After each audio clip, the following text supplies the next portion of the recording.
नाथाय हारसिं बेक्तिया दिनै बे मोनथाम खामानिखौ मावनो हाया बेवहाय आं बुंगोन बर' हारिनि गेजेराव जेसेबांखिनि संगठनफोर दङ जोंनि गेजेराव दिनै गोरोबलायनायनि समाव फैबाय गावजों गाव दिनै मुं सुलायनायनि सम नङा जोङो रानलायलायनानै दिनै खामानिफोरखौ जों जेब्ला मावगोन बयबो जुदि बिमा बर' बिमानि थाखाय जुदि खामानि मावोब्ला निस्सय जोंनि बर' बिमानिफ्राय गनाय मोनसे मोदैखौ जोङो हुगारनो हागोन जोंनि गेजेराव दाङाबाजि राजखान्थि हान्जाफोरखौ लानानै दाङाबाजि फरायसा आफादखौ लानानै दिनै दाङाबाजि बनसु दङ बिएसइउ दङ एबसु दङ दाङाबाजि जों खालामलायबाय थायालाफानो सासे बर' बिमाखौनो जिहेतु सिबिनो बयबो ओंखारदों दिनै खामानिफोरखौ रानलायनानै मावलांनांगोन अब्ला जोंनि गेजेराव खामानिया थालांनाय नङा गासै खामानियाबो मावलांजागोन अब्ला जोङो समाज हिसाबैबो जोङो गोग्गो जालांगोन आरो थांखि फारसे आवगायनायाव जोङो मोनहैगोन बेवहाय आं खावलायदों अननानै जोङो खौसेथिखौ बजायना लाखिनो थाखाय जों खामानि मावनांगोन आरो दिनैनि बे एनएलएफनि गायसन साननि गेजेरजों निस्सय जोङो जोंनि गेजेराव खौसेथिखौ मोनगोन होननानै आंहा आसा फारिनाय दङ मान गोनां एनएलएफनि गाहाय नेहाथारि बिथाङा गेदेमा जियार नावला सारनि स्टेटासनि सायाव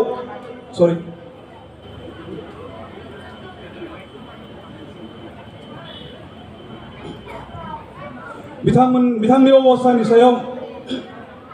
रायजोनो फोरमायना होनो थाखाय आंखौ खावलायदों दिनै बयबो नुदों ससियेल मिडियायाव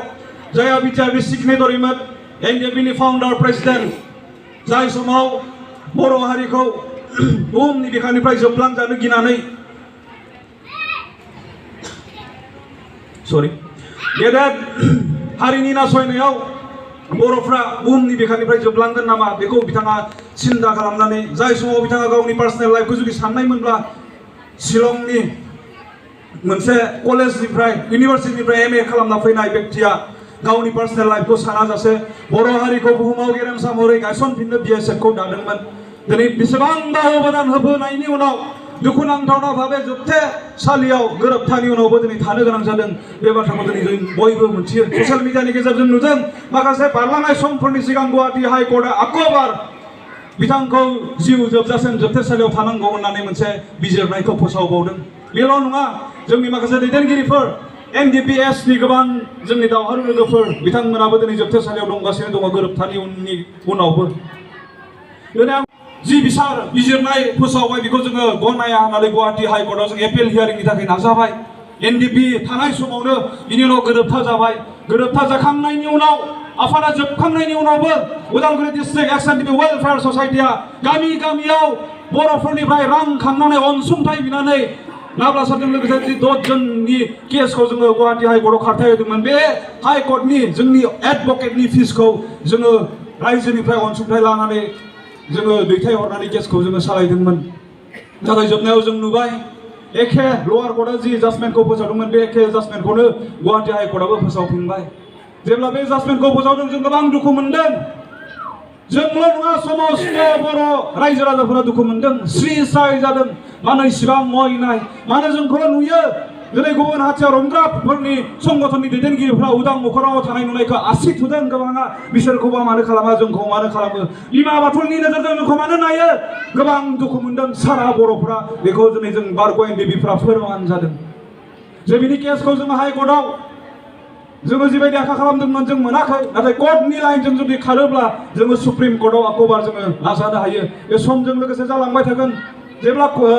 नाब्ला सारनि जाजमेन्टआ फैदोंमोन जोंनि एडभकेट मानगोनां मानस सरनिया बिथाङा बुंदोंमोन कर्टआ बिथांखौ कनभिक्ट खालामाखै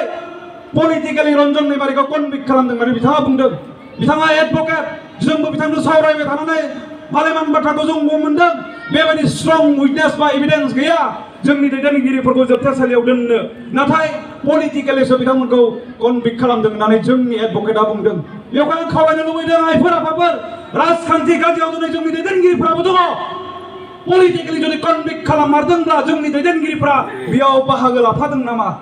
बे दिनै साननांगौनि सम जाबाय आइफोर आफाफोर साननांगौनि सम जादों आरो आं खावलायनो लुबैयो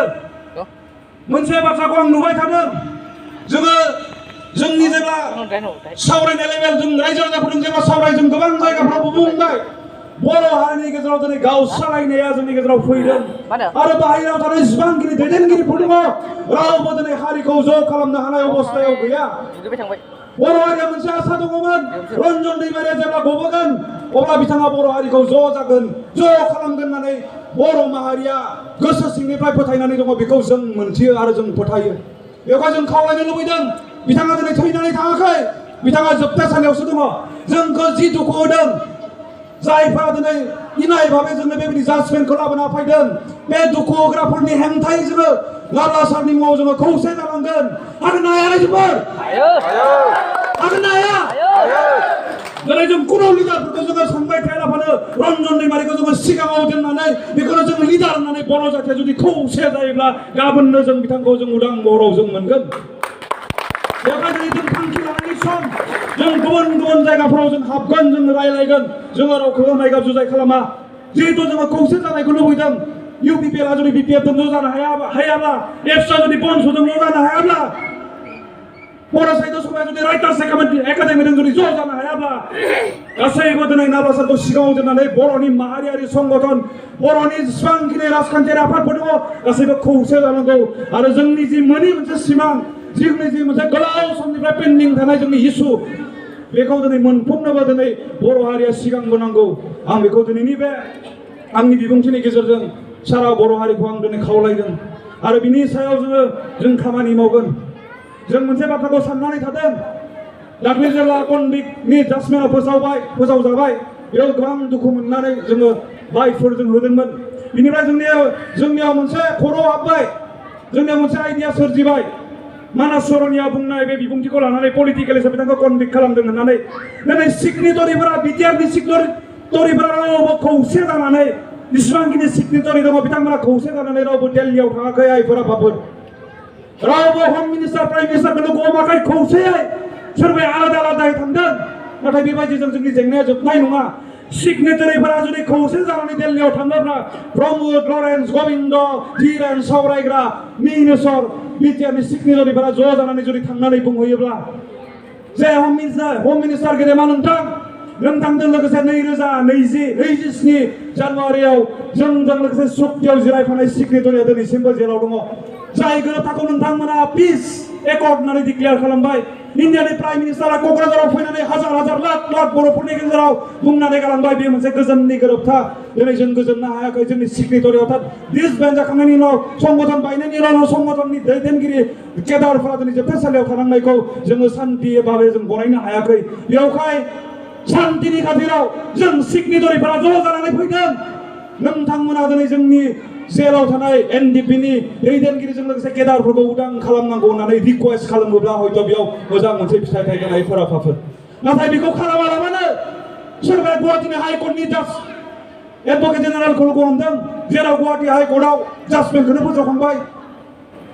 नाङोब्ला दिनै गुबुनाव सुप्रिम कर्टआवसो थांनानै दिनै नांहैनांगोन बेवहाय बेबायदि मोनसे गोरलै फर्मुलाफोरा दङ जिबायदि फर्मुलाजों खामानि मावोब्ला जोंनि जेंनाया जोबगोन बेखौ दिनै एभयड खालामनानै सोरबाया गोबां रोखोमनि फावथिनाफोर दिन्थिबाय थानाय गोबां रोखोमनि बाथ्राफोर बुंबाय थानायखौसो नुदों आं सोंनो सानदों दिनै फार्स्ट टाइम रायजोफोरखौ बिटिआरनि सिगनेटरिफोरा ज' जानानै दिल्लीयाव थांनायखौ नोंथांमोना लुबैना लुबैया जेब्ला बे सिगनेटरिफोरा दिल्लीयाव थांनानै हम मिनिस्टार आरो प्राइम मिनिस्टारखौ बुंहैगोन अब्ला जोंनि जेंनाया जोबनानै फैगोन जोंहा फोथायनाय दङ दिनै रायजोआ जिहेतु लुबैदों जोङो साननैसो समफोरनि गेजेराव जोंनि इन्टेलेक्सुवेल महराव जों सावरायनानै जोङो दायित्व होगोन थां प्रमोद बर' बिथांजों सावरायथां गोविन्द बसुमतारीजों सावरायथां लरेन्सजों सावरायथां धीरेनजों सावरायथां मिनेश्वरजों सावरायथां जोंनि जेंनाखौ जाय व्यक्तिफोरखौ दिनै उदां अख्राङाव फैनायखौ बर' जाथिया लुबैदों बर' जातिनि ग्रेटार इन्टारेस्टआव बिथांमोना ज' जानानै दिल्लीयाव थांनो हाया जोङो सोंनो खावलायगोन आइफोर आफाफोर आरो बेखौबो जुदि ना खालामोब्ला जों रायजोनि गेजेराव जों बेखौबो लाबोगोन अब्ला जोङो रायजो राजा हिसाबै दिनै बै समाव जों डिसिसन लानांगोन बेवहाय आसा खालामदों बिथांमोनाबो मानसिसो बिथांमोनाबो बुजिनो हाग्रा बिथांमोनाबो दुखु दाहाखौ मोनथियो बेवहाय इसिबां बिदि अयनाय खालामनाय नङा जातिनि ग्रेटार इन्टारेस्टआव खौसेथिनि सार्थआव बिथांमोनाबो खामानिखौ मावगोन होननानै जोङो नेनानै दङ जोबनायाव आं फंसे बाथ्रा बुंबावनो हास्थायबाय हारि बायदियै जों जेब्ला खौसे जानो हागोन नाब्ला सारा बुंलांनाय बायदि मोनसे थांखियावनो जों जेब्ला गसंनो हागोन गावजों गाव जेब्ला जों फोथायलायगोन अब्ला बुहुमनि बिखानिफ्राय जोंखौ रावबो फोजोबनो हानाय नङा जोंनि गेजेराव गोबां फर्मुलाफोर गोबां पलिसिफोरा दिनै हाबनानै थाफैबाय जोंखौ फोजोबनो थाखाय आइफोर आफाफोर बेवहाय बेबायदि जेंनानिफ्राय जोङो दिनै गाव गावखौ हमथानायजों लोगोसे हारिखौबो दिनै हमथानायनि सम जादों जों हाया जों रोङा जों जाया होननानै बर'फ्रा गोबां सम एंगारबोबाय दिनै जों सोलोंनि जों जेखौ हायाखै जों बेखौ हाग्रा जानि जों जेखौ रोङाखै बेखौ जोङो रोंग्रा जानि जों सोलोंनि बुहुमाव दिनै जायफोरा बिजनेसमेन हिसाबै गाव गावखौ दिनै दाफुंनानै लादों बा हारि हिसाबैनो बिथांमोना बेपारि हारि होननानै सिनाय मोनजादों बिथांमोनाबो दिनै फिरि मोनब्रै मोनबा 10 फिरिनि सिगां बिथांमोननि बिमा बिफाया बिजनेसखौ सुरु खालामनायखाय बिथांमोना रोंदों दिनैनि तारिखाव बे लेभेलाव मोनफैदों बर'फोराबो दिनै बेपार फालांगियाव जुदि सांग्रां जानांगौबा जोंनि फार्स्ट जेनेरेसनखौ जों सुरु खालामनांसिगोन रायजो राजा नोंथांमोन जोंनि दावहाया बेबायदि रोखोमनि गासैथिंबो फैनांगोन बेबायदियै जोङो हारिखौ बुहुमाव दालांनायनि बिबानखौ संगठननि दैदेनगिरिफोराल' लायालाफानो साफ्रोम बर'फोरा व्यक्ति हिसाबैबो बानोब्ला व्यक्ति हिसाबैबो जुदि लायोब्ला निश्चय जोङो बुहुमनि बिखायाव अराय देरहासार जागोन बेखौ फोथायनानै आंनि बे सुंद' बिबुंथिखौ आं बेखिनियावनो दोनथ'नानै फोजोबनाय जाबाय गोजोन्थों जय बर' हारिनो जय बर' हारिनो NLF long live NLF long live Thank you गोजोन्थों